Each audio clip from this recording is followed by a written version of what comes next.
I am the CFO of my company. I mean, break it down. That's exactly what we're supposed to do. However, the CFO isn't the person who is doing the day-to-day bookkeeping and those things. Again, we are the ones up in the watchtower. We are the ones that are creating what we want to create out of the company and to take the company in the direction that we want to go to.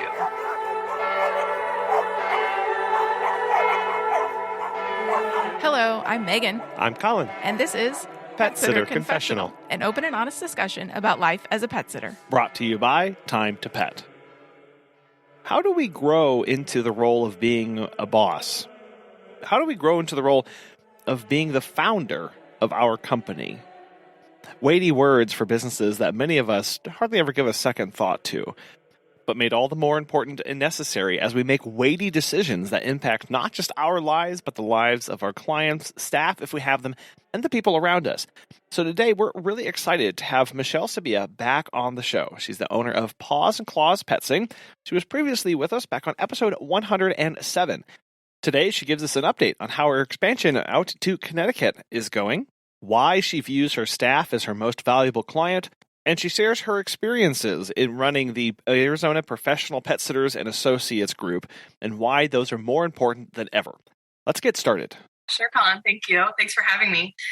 My name is Michelle Sabia. I'm the owner and founder of Paws and Claws Pet Sitting Services, and we service a location in Cave Creek, Arizona, Cave Creek, North Scottsdale, Arizona, and then also in Connecticut, Northwest Connecticut.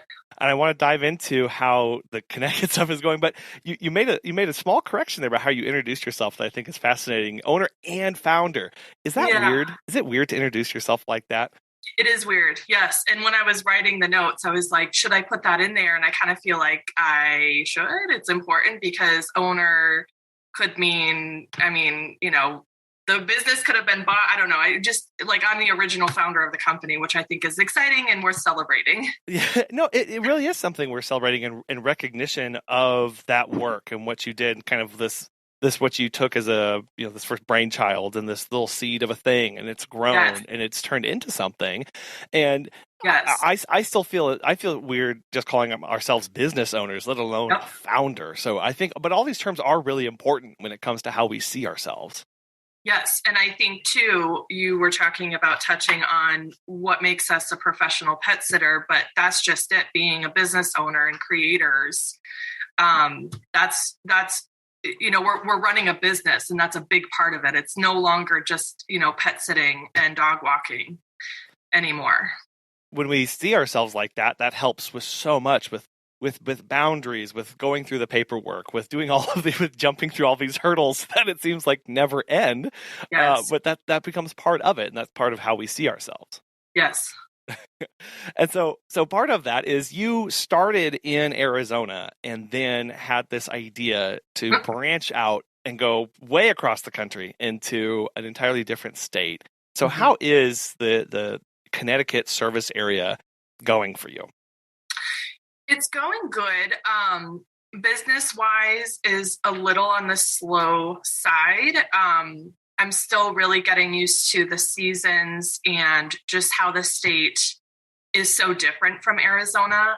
Here, we typically don't walk dogs during the summer for obvious reasons. It's so hot. So Connecticut, we just are getting through the winter months. And we still walked dogs, but same kind of thing. There's a lot of learning with snowstorms and when you can walk your dog when it's so cold out. I mean, luckily the people, our staff that works there lives there and have lived there for a long time. So they know how to get around, and I really rely on them to, communicate with me, and we communicate with the client if we need to reschedule. If it's a safety reason, we have that built in our service agreement for the client as well. But that's kind of going off topic. So it seems that once the winter month is starting to go away, then business does pick up. But I guess I'm okay with the fact that it's been on the slow side, because that's really allowed me to build a really strong team like a good foundation, so that because I'm not physically there, whereas in Arizona, that's where I primarily live. So if a staff is unavailable, I'm able to go in and take care of the visit. I can't do that there. So I've really been focusing on building a really strong team, which I feel that I really have done. So I'm excited now for the business to start to pick up. Yeah, I think that's part of that scaling part of our business, where we've got to lay those foundations. We've got to set the scaffolding, get the processes in place, get that training done, so that when business does happen, it means that we're able to meet that need a lot faster and with a lot less headache. Yes. And I'm really able to step back and trust and know that my team is going to handle it.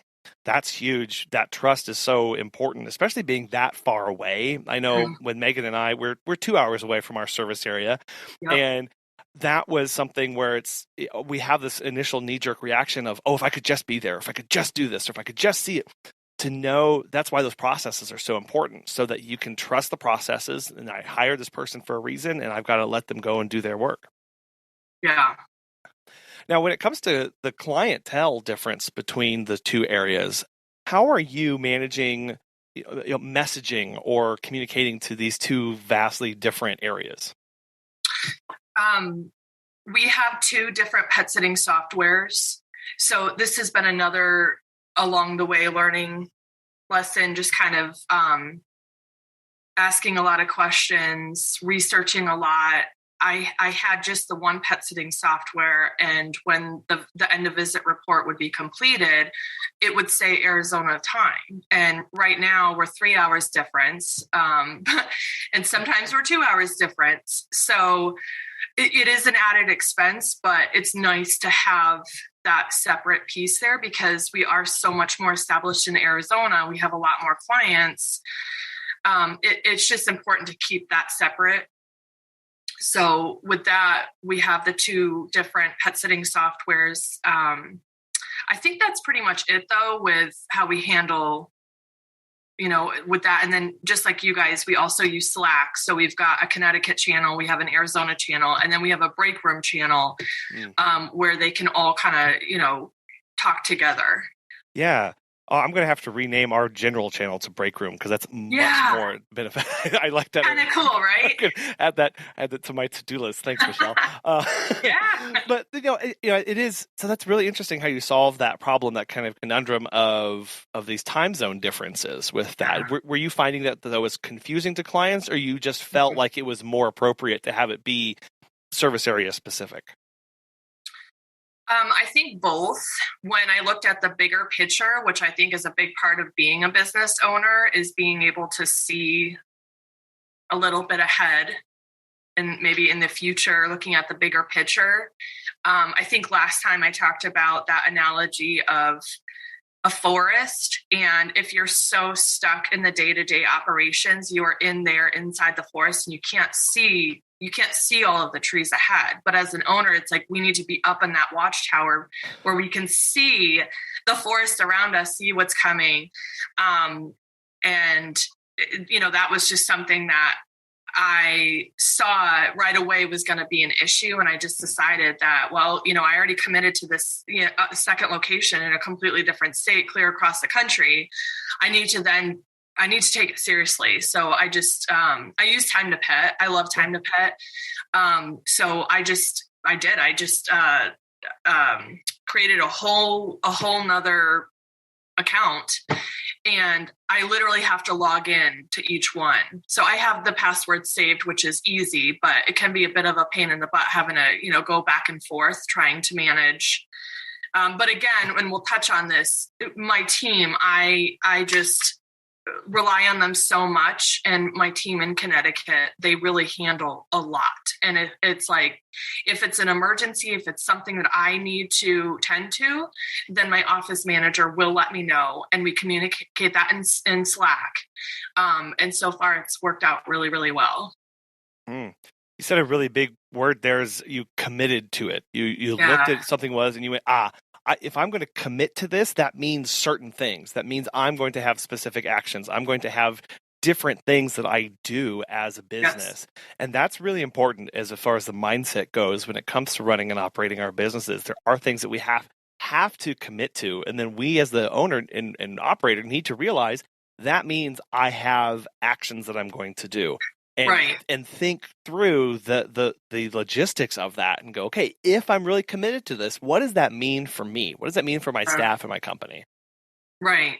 Yeah, absolutely. And then along those lines too, I had to look into the pet sitting insurance and see, with that kind of same idea, did I have to then create a completely separate pet sitting account that covers that specific area? So I was able to reach out to, I kind of got passed along a little bit because it was a little, over their head kind of question, but I was able to get the answer that I wanted to, which is really for the one that I use, which is PSA, Pet Sitting Associates. Pet Sitting Associates. Yeah. Yes. So I could really do either or. Yes. And so, I was able to save that email for future reference. But if you had the two, it was kind of like you could spread out those claims. If you had claims, it's like you could spread those claims out a little bit further than if you just had the one account. Oh, interesting. I love, these kind of issues that come up that it's like, we just got to ask, right? We just got to start kind of figure this out and see what's going to work, and then sit down and go, okay, I've done my due diligence. I've done my research. What's going to be the best option for me? And that's for us to decide. Yeah. Now, when it comes to growing the clients in Connecticut, how are you initially finding them and starting them up in this new location? I really think it's something that I'm still working on. I need to be able to take the time to work on it. And so it's a combination of everything, really. I mean, we got quite a bit from other pet sitting companies that are also in Connecticut, but don't quite service that area. So we have gotten referrals from other companies, and the reason why we've gotten referrals from them is because I was able to make that connection with them. So I guess that's probably the best answer for that, is to really take the time to make those connections with local businesses, with other pet sitting businesses in that area, and build that trust with them. So could that be word of mouth? I mean, I guess that could be word of mouth. Yeah, that is pretty word of mouth for sure. I mean, except that it's a very specific kind of word of mouth. Right. Because they are getting inquiries that doesn't work for them, and then they refer out to you. So yeah, that's kind of more referral, but obviously they're doing it with their mouths or texting or whatever. So. Right. Yeah. Yeah, referrals, but then also Google My Business. That's a big one. I'm still working on getting that one set up because Arizona is so much more established that when you search it, it comes up pretty quickly. But for Connecticut, that one, it has been a bit of an interesting one to navigate. So do you have two separate Google My Businesses, or are you trying to operate, optimize one for both? Yeah, no, that's a good question. And literally the answer has been to create two separate accounts for two separate locations. That's pretty much been, in researching all of that, and also just kind of trial and error, that has been the answer, is creating two separate accounts. Wow, that's a lot of, that's a lot. Two separate Google My Business accounts, two separate Yelp, two separate Nextdoor. Oh yeah, two separate pet sitting, and not insurance for now, but yeah.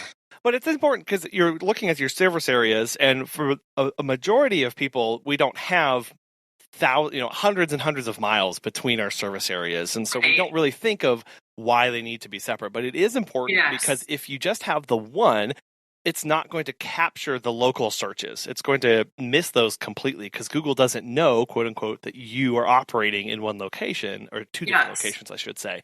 So splitting those is why you needed to do that, right? So that you could capture the local searches there. Yes. And I will even say, as we're talking about this, my memory is sparking. And with that, with having a business in a different state, you have to have a physical address, especially with Google now. They don't let you do PO boxes anymore. Yeah. So that started very differently for me, and has just kind of evolved along the way. It started with using my family's address. I got their permission to be able to do that, but things changed. And so now my office manager has been happy to kind of take that physical location role on. One of the things when it comes to growing a new service area, and you kind of touched on it, is the business it's a little slow growing at first as you're getting this off the ground. How do you manage staffing expectations and busyness and schedules when you're kind of in this growth phase of acquiring new people? Yeah, that's something that we talk about from the beginning. It's an expectation, and I think also that's why our hiring process is so different and so much more intensive, if that's the right word to describe it. We have a lot of phases, and the software that we use really helps through that process. So we just really, from the beginning, we that's what we talk about, especially with Connecticut. We're still new to the area. We're still working on getting more business. And we look for the right fit, like the type of person that would be a right fit. Somebody who is not looking for that full-time, part-time, consistent. We really explain the industry. And unfortunately, there's a lot of applicants that, don't continue on to the next phase, or it's just not a good fit because it's such a unique industry that it takes a very special person. It does. That has been the hardest part for us with hiring in their new area, because we're in our home area, we can basically tell them exactly what the schedule is going to be because we've got a lot of consistency. It's pretty set. We know when things are going to be busy. Hiring when you're growing like that, it's look. We know they're going to be busy in slow periods. Can't tell you how busy. There may be 5 hours a week. There may be 30 or more hours in a week when we get to that point. And then trying to help educate people, like you said, on the industry and what a schedule looks like. The number of times when we say this is a part-time position and somebody goes, great, I'll do 39 hours. And it's like, that's not, sometimes you get that, you might get that, but most of the time you're not. And trying to describe to them how people book and what a typical day looks like. We spend I feel like we spend an inordinately large amount of time working with people on that because they don't understand that. They either say things like, oh, I'll take the evening shift, or I can work 8 to 5. And it's like, that's not what we do.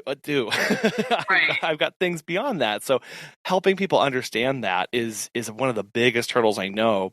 And then kind of not placating them, but educating them about, this is slow. We're new to this. It's going to be slow for a little bit. Is that okay with you? Do you have other parts of income? Are you going to be able to grow with us as we grow? And I think just being frank about those conversations really helps set the tone for them and help them understand what they want out of it too. Yeah, I agree. And then also not even part-time, like we really, I'm losing words. I need more coffee, but we really try to explain that it is supplemental. This is not your primary source of income. This isn't even like really a secondary, like, for sure. It's supplemental. And we try to explain that from the beginning. And we also ask, what is their expectation? What do they need to make in a month? And just make sure that they understand that they're probably not going to make $1,000, even $500 plus on a consistent basis. Yeah, at least not for right now, right? And letting them know, like, look, this is where we are right now as a company, and this is what we can provide. These are things that we can do, and we are working to grow. And is that okay with you? And I think it is really hard to find people that are okay with that have the skills that you need, and that are interested at the pay that you're offering. And that takes that time. It does. Yeah. And then also listening to their response and taking the time to not try to make them feel comfortable about the questions that you're asking or what it is that their expectations are. Mm-hmm. Yeah, I am terrible at asking leading questions of like, well, as a company, we do a lot of social media, and it's really important to us. What's your experience with social media? And of course they're going to answer, oh yeah, I'm really good at that, and blah blah blah, because it's important for the answer. It's like, no, just ask, what's your experience with making social media posts? And it's it's trying to remember that, to not lead them, to not guide them. And I think, like you said, not try and make them feel good, right? When we first started hiring in the new service area, I felt bad telling them, look, I don't have any dailies right now. I don't have any clients right now, but I need to hire you because that's the only way we're going to get this stuff going on. And I felt bad. I felt like I had to kind of hide that from them and make it feel like we were something more than we were. And now it's just very like, this is what we're doing. This is how we're trying to grow. This is what we are looking for and who we need to be in this position. Is that you, right? And just being honest about that. Yes. Yeah. And I've gone through that too. And then also with the hiring process and our applicants, we've created phases through that. And one of the phases is having them submit a video on a question that we ask. And the question is, why shouldn't we hire you? And so that's a good one for paying attention. But then also we do get people that say, I don't feel comfortable, sending a video or having my face on a video or whatever that is. And they may be a great candidate, but that's a big part of our company, culture. So unfortunately, we have to put them in the not hired file. Yeah, and knowing exactly what, the purpose of this video, sure, it's to listen to their response, but there's so much more involved around that is important. It's kind of like when we do our interviews, it's like the interview starts before the interview starts. What's the communication like before they get there? How do they arrive? What time do they arrive? How do they approach? All that is part of the interview, and it will continue to be part of how you're assessed as an employee. It's not just the pet care side. It's everything else around that. And that was something that I know we had to take a huge step back and try and look at holistically as we work through those steps. Now, I love all the different titles that you have for your positions. You have dog walker, pet sitter, pet care specialist, pet care professional. What do all those mean with Paws and Claws? So are you looking at in the hiring ad, or do I have that somewhere on the website? I think that was on the hiring when I went to apply to be a pet sitter, and I love it. I saw that I could also apply to be a pet care professional, and I thought, yes. Oh my gosh. Okay, cool. Yeah, so we have it, and this has been changing over time too. On the website, we have pet care specialist. Yeah. And that just embodies, I guess, pet sitter, dog walker. But within our ads, we've got all the different ones there. And I'm still learning, the whole, it's like basically you're fishing. It's, what, if you have the same thing out there, you're not going to catch very much. So just kind of broadening your fishing net or whatever by having those different titles within there. And that's what will get more people to apply, is just by having the different titles.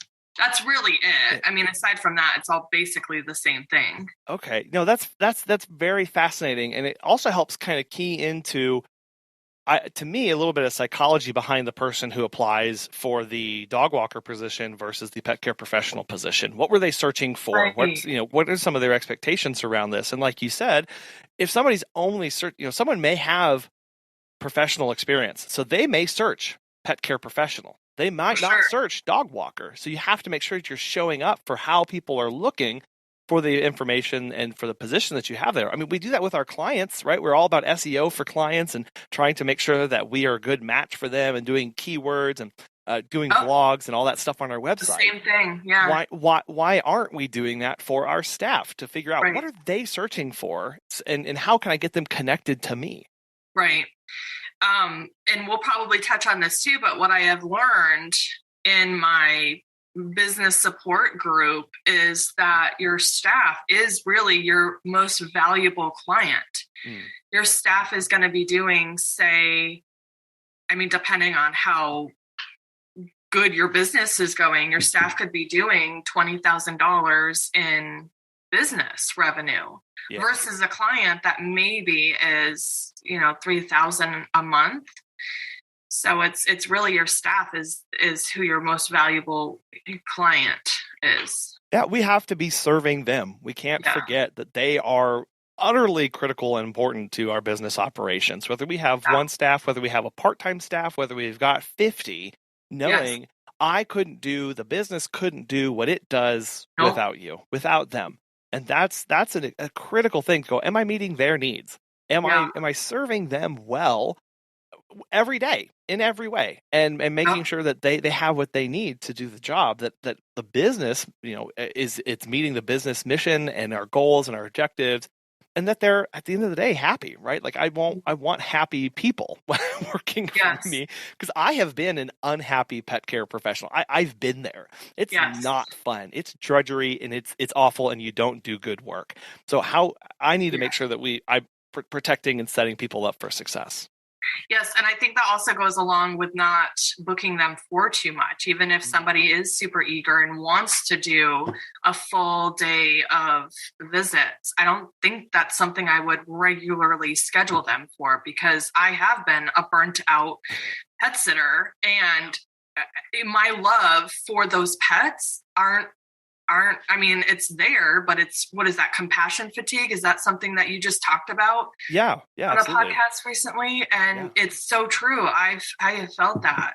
So knowing that I can then, let that staff know that it's not a good idea to be booked that much.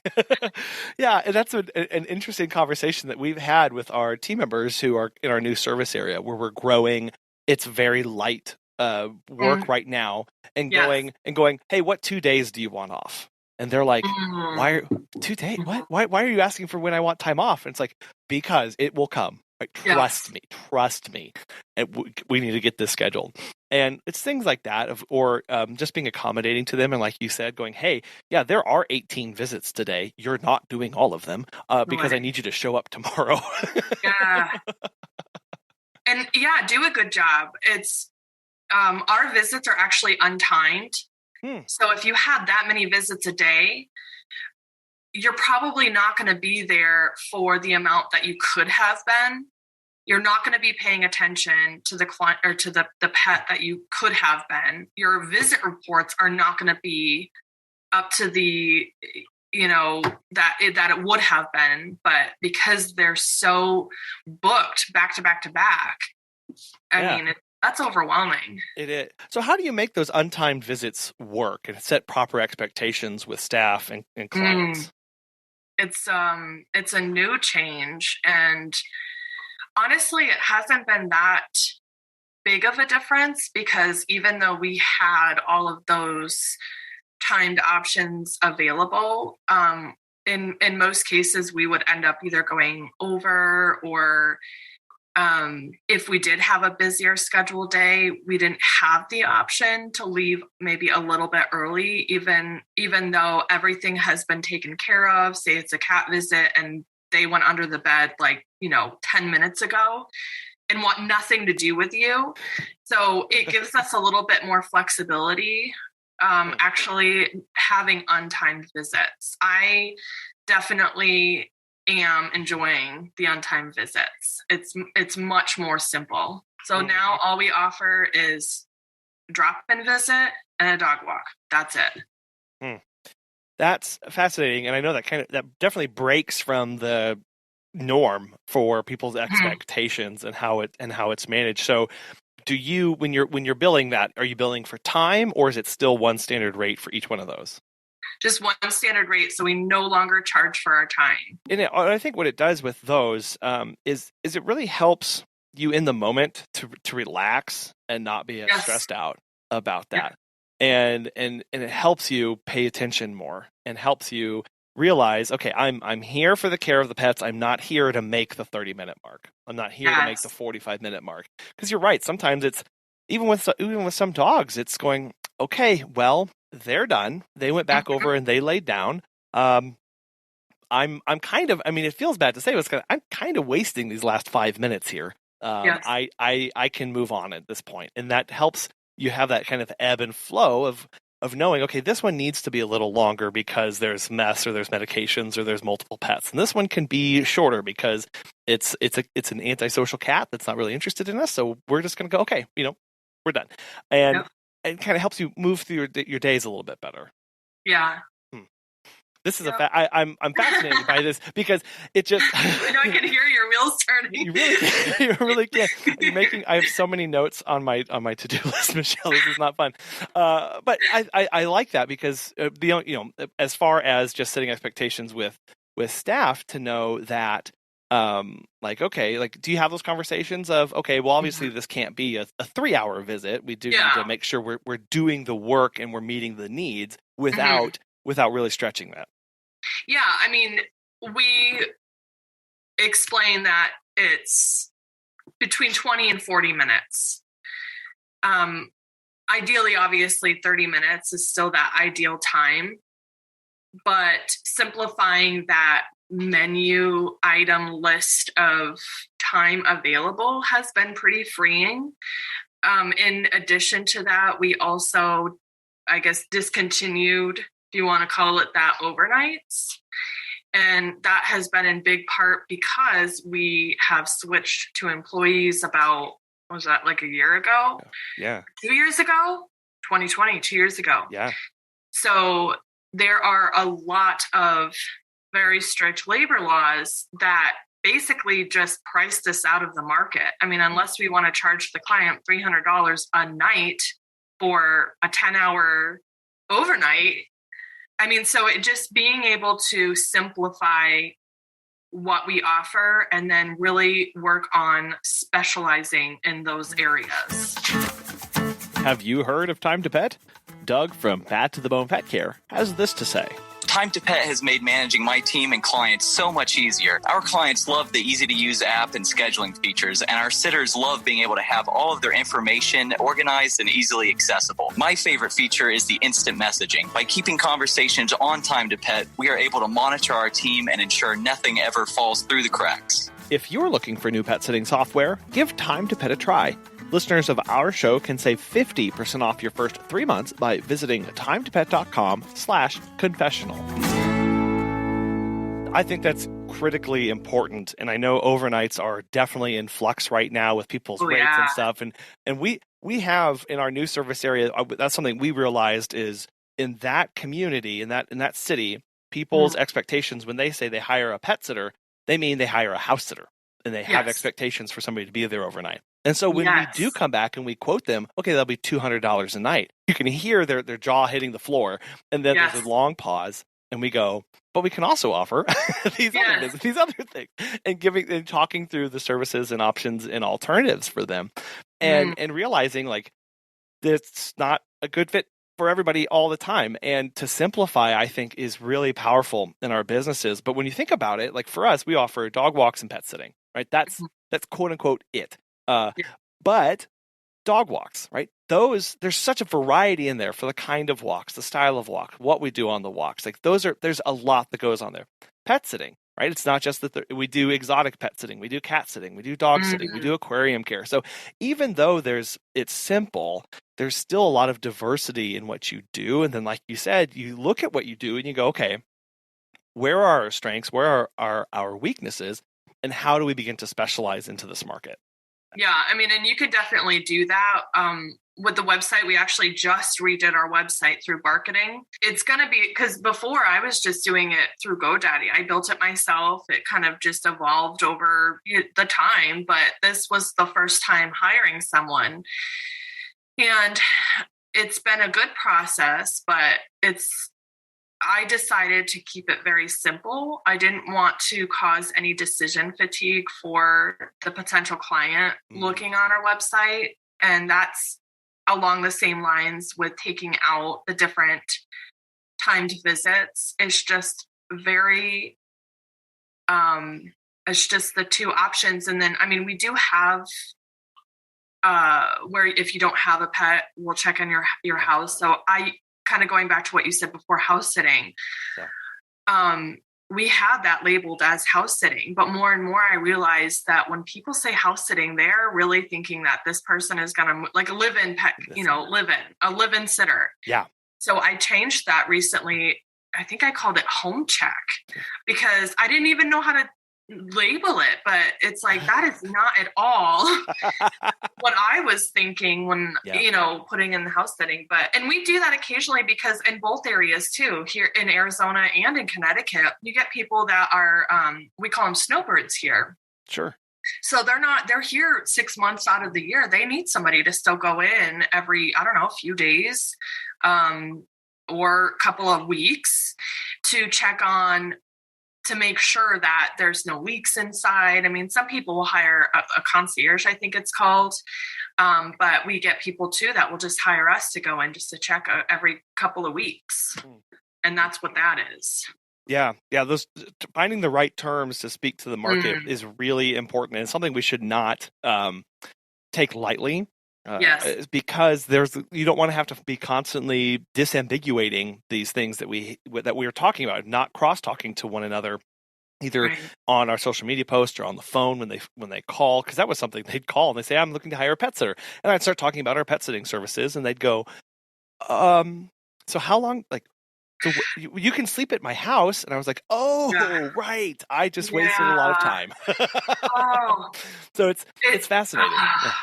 It is. And again, it's just, you learn through that and you do it differently next time. Like we only recently with this website changed the pet sitting visits to drop-in visits. I've never been a fan of that term. It's still something I'm not completely excited about, but that is what it is. It's a drop-in visit. And I think by having that term there, then it's a little bit more clear on what we offer. Yeah. But we even get, we've got the Instagram, we have the website. I'm really working on answering the phone, calling people back. I am not perfect at it. Depending on the day and how I feel that day, it's not my favorite thing to do. But once I get on the phone, it does give me energy, and it is usually an enjoyable conversation, and it's great practice. But I think I'm just so worried about being perfect or wanting to give them what they want. And I'm like so fearful that, they're going to want overnights and we don't offer that. And then feeling like I'm on the defense before even picking up the phone and having to explain to them what a professional pet sitter is. And that person that they hired previously who has you so nervous about hiring a pet sitter who had their boyfriend over was not a professional pet sitter. Yeah. And why we do it differently. But even then, they don't want to hear that. No. So I think it's just the practice of asking the right questions and then letting them talk. Yes, absolutely. And not being on the defensive, because that's not a good place to be coming from as a business. And so one of the things that we've done when people ask for overnights is I've started to ask, are there medical or behavioral needs for why you're requesting that? That's a great and it immediately sets up the expectation of where I'm coming from. So because what do they say? They say, well, Fifi just doesn't like to be left alone. Yep. I go, okay, that's not a good fit. Like, here are these services that we can offer for this other stuff, and we can work up to that if we need to. But trying to at least steer them in a positive direction, and like you said, asking good questions and letting them talk to really hone in. Because at the end of that conversation, it's up to us to go, this is a good fit, this is not a good fit, and not feel guilty about that. I feel guilty a lot whenever I have to tell people I'm not a good fit for them, because I feel like we should be. I should be able to do this, right? I should be able to offer this thing, and I'm not. And going, no, it's because I don't want that. I don't want that stress. I don't want that headache. I don't want to do that. That's not the business I want to run. It doesn't always take away the guilt, but it is there still sometimes. So was it you on one of the recent podcasts where you were talking about just because a staff or a client says you should do something doesn't mean that you should? Did I hear that? That was that sounds like something Megan would say, and to not and to So not maybe, let them, and to not let them like run setting your business. Yeah, boundary. Yes, like just because they're saying that you should offer a certain service doesn't mean you have to. I do kind of hear Megan's voice in my head. Yeah, that's true. And I'll even get some of our staff, it's like, oh, well, you should charge the client extra for this, or you should do that. And oh my gosh, does it drive me nuts, because I'm not hiring them for their business advice. I've got people I work with, professionals that I work with, to get that professional advice. And I can't help but get kind of,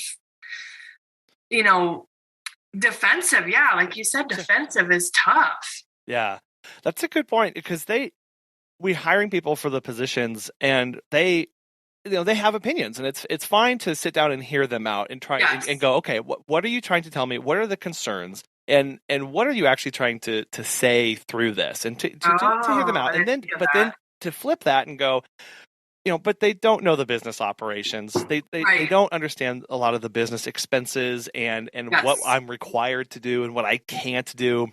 When, like, let's go back to overnights. When somebody says, I'll do all the overnights, it's like, well, technically, like, I can't, like, if somebody has an 8-day overnight, like, we're getting into some serious bad labor laws here. Yep. But to take the time to sit there and, we've had to do that, of explaining some of this stuff to them, of like, I hear you, and I understand that what I hear is you're really passionate about serving our clients, the people who come to us. These are some of the boundaries that we have and why we have them, and some of the limitations on us as a business. And that's why we're operating the way we are. And you don't have to go into all the big details, or like, here's my budget spreadsheet and here's how much you, right? Like, but some of that stuff just takes a little bit of educating and seeing, again, for both clients and staff, whenever they have those kind of questions, and then ultimately go, and because of all that, like, this is how we're going to operate. Yeah, no, that's a really good way of looking at it. And it's hard, though. It's, again, because you feel defensive of like, well, why are you telling me how to do this? You feel guilty because you're not quote unquote serving a client well because they want something that you can't offer. Right. But at the end of the day, this is why we talk a lot about in business, to understand why you're in business, what your mission is, and what you want out of it. And if you have things that are not bringing you closer to that, it's time to take a step. That's why we set those. So we do have those boundaries, like you mentioned, Michelle. We do have these boundaries for reasons, for protections, because we don't want to go down that road. That's something completely different that we don't want to offer. And I love that. And it's important to know that and be able to communicate that to people as well. It's like you're either moving closer to where you see yourself in the company in the future, or you're moving further away. Exactly. And to always, and it's tough for me too, to realize there's forward, there's backwards, and there's a lateral movement of like, just kind of this in-between zone of like, and recognizing like, okay, even a lateral move may be good for a time, but if my goal is to get somewhere, I can't just be walking sideways the whole time. Oh yeah. Yep. That's a great way to look at it. Now, with everything going on and being so busy, how do you and answering all these questions and fielding phone calls and all that stuff, how do you find time to step away and do other stuff? Yeah. It's not a simple structured plan or answer. It's really taking the time when I have it. Honestly, like yesterday, so we had one of our employees here in Arizona. She injured herself actually on the job. And I can say that because she is an employee, and we have her set up with workman's compensation, we were able to take care of her through that ordeal. I mean, it was a serious injury. And so she spent months in a rehab facility. but she came back April 1st, which was amazing. And she's so willing and so eager to help and so passionate about the pets, our clients, and our business. It's so exciting. And I have some amazing employees who all share that passion for the pets, our clients, and the business. I mean, it's just, it makes me so happy to think of that. So I have her, and then I have another pet sitter here where they're both like load me up, and I did, and I still struggle with thinking I have to do a lot of the visits myself. So that's been a growing learning experience for myself. Is like, I hired them to work, put them to work. They want to work, and boy, but yeah, that's something that I work through. And so I had pretty much the entire day off yesterday, which was amazing. And I did struggle with some guilt. Like, I just felt a little lost at first. And I'm thinking, oh gosh, I should be doing this. I should be working. I should. And I was able to have, a little talk with myself, and it's like, no, this is what it's supposed to be like. All of the work with that I've put forth with hiring, and I mean, all of that, this is the point. And so if I get a day where I'm not spending the entire day on work, that's okay. I mean, I've gotten to this addiction, I could even say, where I'm a workaholic. And so I went to Target. I got some cat food and a few things at Target. And I just kind of like went through the aisles and looked at the clearance stuff. And oh my gosh, it was so weird, but it was so nice. And I was talking to my staff a little bit through that, because, that's still a part of it. I still have to be available.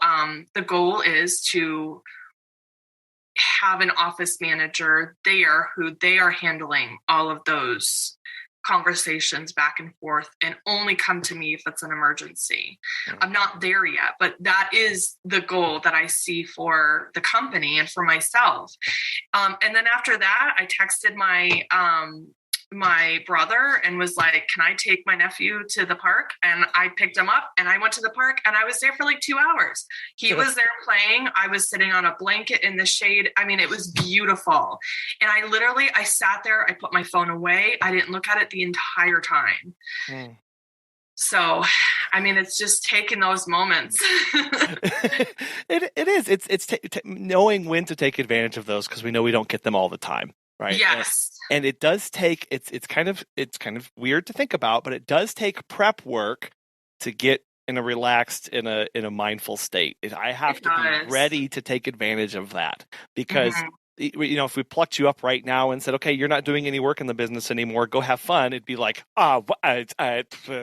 Like, it's like, what do I do?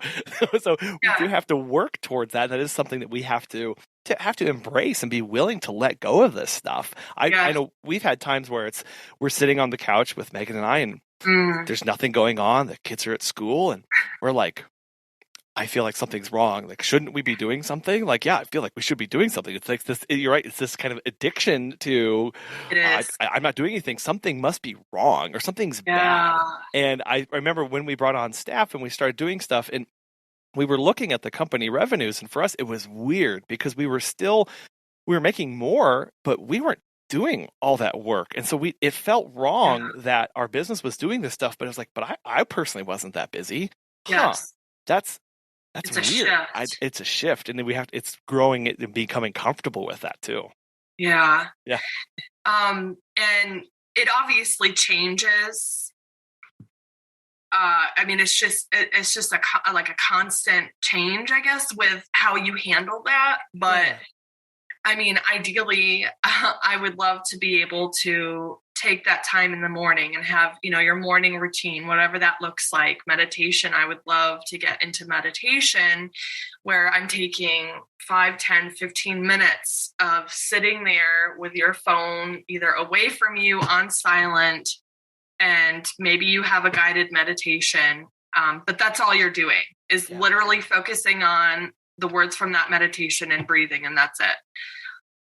Yeah, that quote unquote, that's it. Even though that's one of them, like it feels weird to I kind of like it's active relaxation of like it's weird. It's important work, and sometimes we have to rephrase it in our minds of it's not that I'm doing nothing, right? This is important. This is super important for me to do right now, for me to embrace this, and that's also part of this growing into our role as it changes, as our business evolves, of growing into a manager, growing into a boss, growing into a leader, embracing being a founder. All of this stuff is kind of growing into that. So how has that been for you, growing into these roles that 5-6 years ago were kind of these nebulous ideas? That's a great segue. Oh goodness, let's see. So my mind just kind of like literally expands into so many different areas of that. And I think that's what's exciting about it, is that passion really never dies. I mean, I've never done anything so consistently daily and not get bored. I mean, every single day. It's just, there's so much that I could do with it. And there's no end line. Like there's no graduating from this. I could do this forever, and it would constantly evolve, which is overwhelming and exciting at the same time. But I think a big thing with that, just again, going back to setting that time for, myself outside of the business, is scheduling time for it, but also putting myself, my serenity, my sanity first, really, because as soon as you put other things ahead of that, I mean, you're going to lose your business. You're going to lose your friendships and relationships if you don't put yourself and your serenity first. So everything you say yes to, you're saying no to something else. Yeah. And in most cases, I'm saying no to myself, or no to my friends, no to my family. So that's something I constantly try to work on. But evolving into a business owner or a manager or a leader has been a weird thing to wrap my head around, because I started this as just somebody who wanted to make some money taking care of pets. And what it turned into is my love for being a business owner. And it's I don't know, it's so weird. But I think it's just having that support system and not doing it alone. So I am a member of a mastermind group for Jump Consulting. And I mean, the support that I get from that group, the professional people that I connect with in there. I mean, yes, fellow pet business owners, but also just professionals in the business world, accountants, marketing gurus, customer service experts. We did a meeting, I think it was yesterday, where it was with, like a CFO, how to be the CFO of your company. But that's what we are. That's what I am. I am the CFO of my company. I mean, break it down. That's exactly what we're supposed to do. However, the CFO isn't the person who is doing the day-to-day bookkeeping and those things. Again, we are the ones up in the watchtower. We are the ones that are creating what we want to create out of the company and to take the company in the direction that we want to go to. I think that's it. It's insanely powerful to think about that, to think about what's my actual role in this company, not the tasks, not the things that I do, but what's my individual purpose here. And what then flows from that in the company? Again, when we think back to what am I committing to, there are things that flow from that. When I recognize my role in my company, and as the owner, founder person, it could be whatever we want it to be, right? We can design it however we want it to be, which is a little daunting at times to realize just how many options are out there, at least for me. But it's also very freeing to know there are things that I like, things that I don't, things that are my strengths, things that are my weaknesses, and I can embrace those. I can hand those off. I can do whatever I want with that. But that starts with recognizing, how do I identify as a role in this business? And I think that's why, too, I struggle with talking about it, because we do so much. I mean, there's so much going on in our head. It's ridiculous. And I think that's why it is important to write it down. I don't know who I heard it from or who even said it, and I don't even know if it's true, but someone went into Einstein's office and his desk was a mess. And the guy asked him for a recent invention or something. And Einstein was like searching through his desk, through all his notes. And the guy's like, "You're Einstein. Don't you just know it in your head?" And he's like, I write it down, empty my head so that I can come up with new inventions. I have to get it out of my head. And I always think of that. Yeah. We have to write it down or else our heads would explode, I think. Well, I think just wrapping our brains around all that we do is the first step in that. And, an interesting exercise may be, write your resume from the standpoint of these different hats, right? Don't just write business owner. Man. Write down each one of your roles and everything that you do in that, and for your resume for your company and your years of experience there, just to see it all on paper. Because I think for me, just viewing it all on there, I think I just thinking about this would go, I don't think I believe I do all that stuff. There's no way one person could do everything. And just recognize, wow, I've done all that. Like, that is something that I've done with the help of others, with my group of people that I've had around me, with reaching out to people. But that's something that I've been able to work on. And that should definitely be a sense of pride and acknowledgement in us, so that we can then go, these are things that, that's me. That's part of who I am.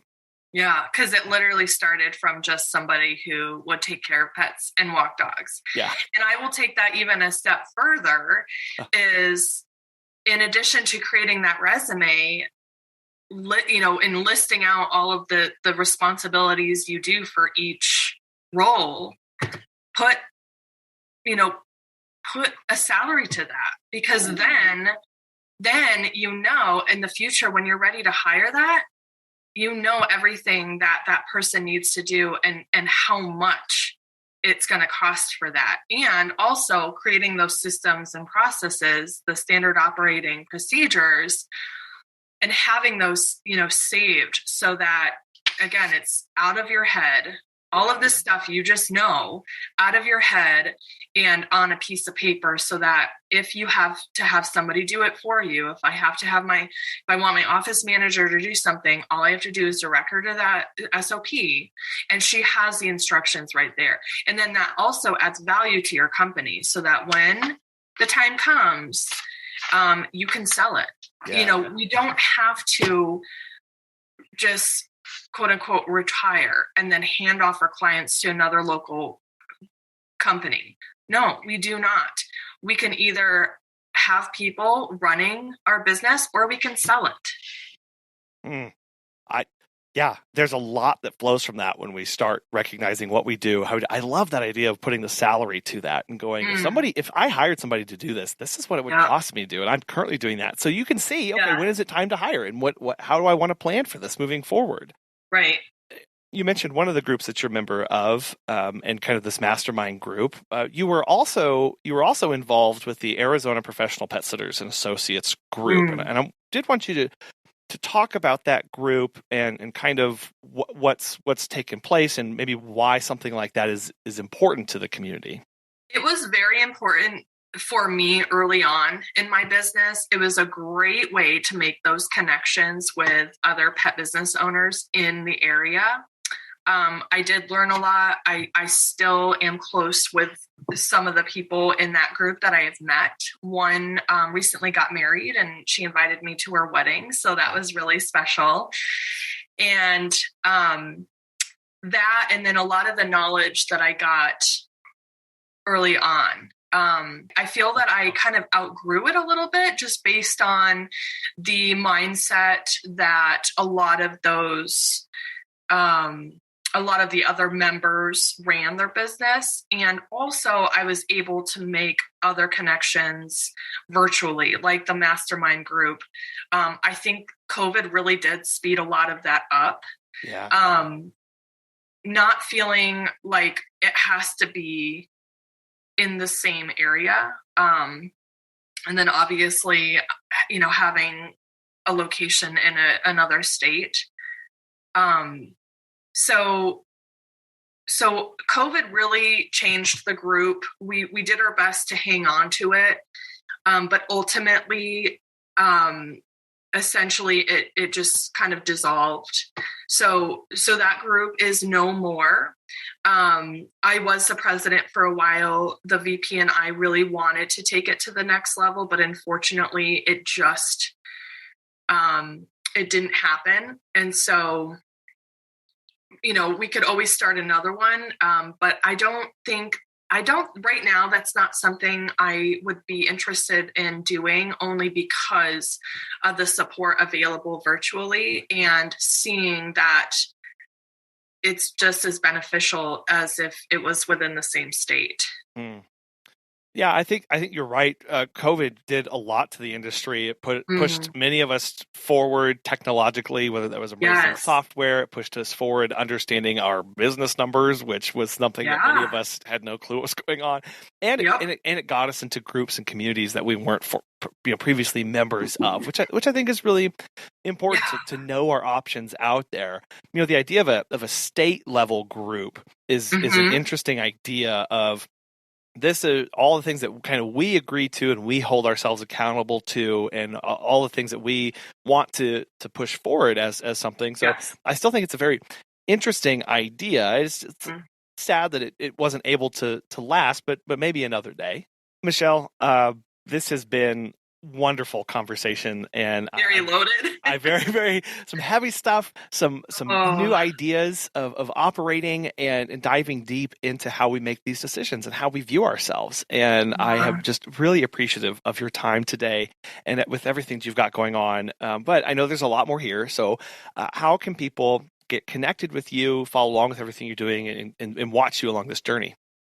Sure. So both Facebook and Instagram, our handle is Paws and Claws Pack, and our website is yourpetsitterdogwalker.com. Still jealous of that website address. I am looking to shorten it, but I cannot figure out what to choose. That'll be. Hey, we'll have a whole episode on naming and URL links, because I think that's entirely again one of these hats that we wear. All of a sudden, we are internet gurus. Yes, and it's like if we knew what we knew now in the beginning, that could go on forever. Exactly. Again, Michelle, it really means an awful lot for you to be here and sharing everything you've got going on. So thank you so much. I really appreciate it. Thanks, Colin. One major aspect of growing as a business owner and evolving as a business owner is the fact that when we make decisions, we commit to them. We commit to them because we are constrained by our goals and objectives. That is what is so purifying by sitting down and understanding our why, understanding our objectives, and understanding where we want to be in 5 years. Those goals and objectives act as boundaries to the decisions that we can make in the universe. With infinite choices before us, it's hard to move forward. When we get that refining light of the goals and objectives of the decisions that we need to make in our business, it is just that much easier to continue to step forward and move forward over time, and with clarity and with peace of mind in that what we're doing continues to move us forward, not backward, not sideways, but forward towards those goals. We really want to thank our sponsor today, Time to Pet, for making it possible, and thank you so much for listening. We hope you have a wonderful rest of your week, and we'll be back again soon.